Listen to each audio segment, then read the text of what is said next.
Hi all, അസ്സലാമലൈക്കും. Welcome back to Silnas kitchen. ഇന്നത്തെ recipe നല്ലൊരു വെറൈറ്റി ടേസ്റ്റി ആയിട്ടുള്ള ഒരു അടിപൊളി സ്വീറ്റിന്റെ റെസിപ്പിയാണ്. കുട്ടികൾ ചോദിച്ച ഉടനെ തന്നെ തയ്യാറാക്കി കൊടുക്കാൻ പറ്റുന്ന നല്ല സിമ്പിൾ ആയിട്ടുള്ള ടേസ്റ്റി ആയിട്ടുള്ള ഒരു അടിപൊളി സ്വീറ്റാണ്. ഒരു തവണ ഉണ്ടാക്കി കഴിച്ചാൽ പിന്നെ നമുക്ക് വീണ്ടും വീണ്ടും ഉണ്ടാക്കി കഴിക്കാൻ വേണ്ടി തോന്നുന്ന, വായിലിട്ടാൽ അലിഞ്ഞിറങ്ങുന്ന നല്ല ടേസ്റ്റി ആയിട്ടുള്ള ഒരു പലഹാരമാണ്. അപ്പോൾ ഇതെങ്ങനെയാണ് തയ്യാറാക്കുന്നതെന്ന് അറിയാനായിട്ട് വീഡിയോ സ്കിപ്പ് ചെയ്യാതെ മുഴുവനായിട്ടൊന്ന് കണ്ടു നോക്കണേ. റെസിപ്പിയിലോട്ട് കടക്കുന്നതിന് മുമ്പായി സിൽനാസ് കിച്ചൺ ചാനൽ ആദ്യമായിട്ട് കാണുന്നവരാണെങ്കിൽ പ്ലീസ് ഒന്ന് സബ്സ്ക്രൈബ് ചെയ്തേക്കണേ. ഒപ്പം തന്നെ ഈ വീഡിയോസ് നിങ്ങൾക്ക് ഇഷ്ടപ്പെടുകയാണെങ്കിൽ ഒരു ലൈക്ക് ചെയ്ത് ഷെയർ ചെയ്ത് സപ്പോർട്ട് ചെയ്യാനും മറക്കരുത്. ഇനി നമുക്ക് ഇതെങ്ങനെയാണ് തയ്യാറാക്കുന്നതെന്ന് നോക്കാം.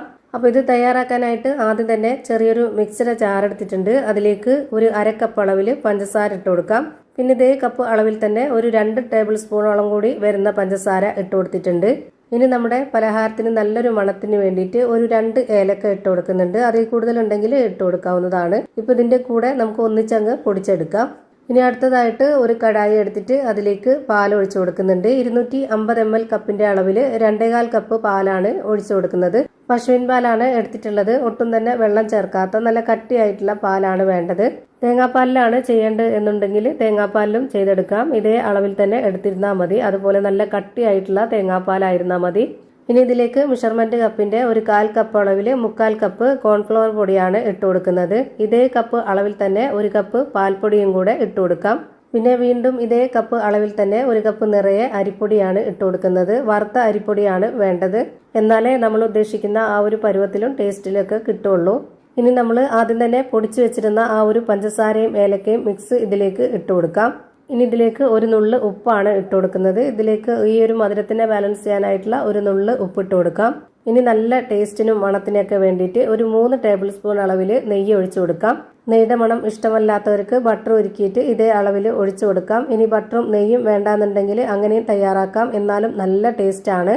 ഞാൻ ഇതുവരേക്കും കടായിൽ ഫ്ലെയിം ഓണാക്കി കൊടുത്തിട്ടുണ്ടായിരുന്നില്ല. ഇപ്പൊ തന്നെ ഓണാക്കേണ്ട ആവശ്യമില്ല. ഇത് നല്ല പോലെ വിസ്ക് വെച്ചിട്ട് കട്ടയൊക്കെ ഉടച്ച് നന്നായിട്ടൊന്ന് ഇളക്കി യോജിപ്പിച്ചെടുക്കാം.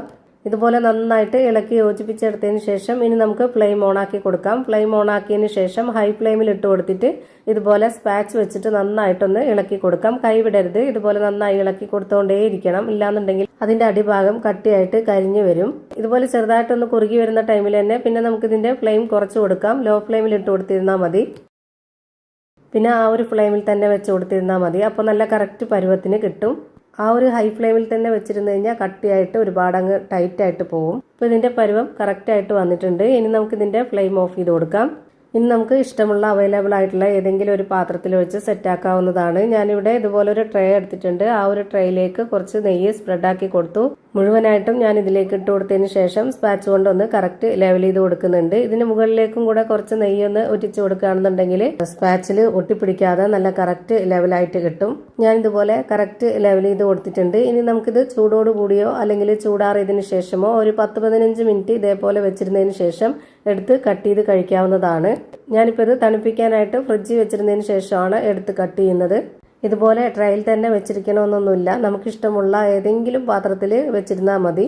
ഇനി നമുക്ക് ഓരോരുത്തർക്കും ഇഷ്ടമുള്ള ഷേപ്പിൽ ആകൃതിയിലൊക്കെ ഇത് കട്ട് ചെയ്തെടുത്ത് കഴിക്കാവുന്നതാണ്. ഞാനിപ്പോൾ ഇതുപോലെയാണ് കട്ട് ചെയ്തെടുത്തിട്ടുള്ളത്. അപ്പോൾ ഇതാ ഭയങ്കര ടേസ്റ്റി ആയിട്ടുള്ള, വായിലിട്ടാൽ അലിഞ്ഞു പോകുന്നൊക്കെ പറയുന്ന പോലത്തെ നല്ല സോഫ്റ്റ് ആയിട്ടുള്ള പഞ്ഞ് പോലത്തെ ഒരു അടിപൊളി ടേസ്റ്റി പലഹാരം റെഡിയായി കിട്ടി. നമ്മുടെ വീട്ടിലേക്ക് പെട്ടെന്ന് ഒരു ഗസ്റ്റ് വരികയാണെന്നുണ്ടെങ്കിലും അല്ലെങ്കിൽ വീട്ടിലെ കുട്ടികൾക്കൊക്കെ പെട്ടെന്ന് ഒരു സ്വീറ്റ് വേണമെന്നൊക്കെ ചോദിക്കുന്ന സമയത്ത് പെട്ടെന്ന് തയ്യാറാക്കി എടുക്കാൻ പറ്റുന്ന ഒരു അടിപൊളി ഐറ്റം ആണ്. അപ്പോൾ ഇത്രയേ ഉള്ളൂ ഇന്നത്തെ വീഡിയോ ഇഷ്ടമായാൽ ലൈക്ക് ചെയ്യാനും കമന്റ് ചെയ്യാനും ഷെയർ ചെയ്യാനും മറക്കരുത്. അതുപോലെ തന്നെ ഞാനിടുന്ന പുതിയ വീഡിയോസ് നോട്ടിഫിക്കേഷനായിട്ട് കിട്ടുന്നതിന് വേണ്ടി സബ്സ്ക്രൈബ് ചെയ്ത് ബെല്ലൈക്കൺ അമർത്തി അതിൽ ഓൾ എന്ന ഓപ്ഷൻ എനേബിൾ ചെയ്ത് കൊടുക്കാനും മറക്കരുത്. പുതിയൊരു വീഡിയോയുമായി വീണ്ടും വരും. Thank you for watching.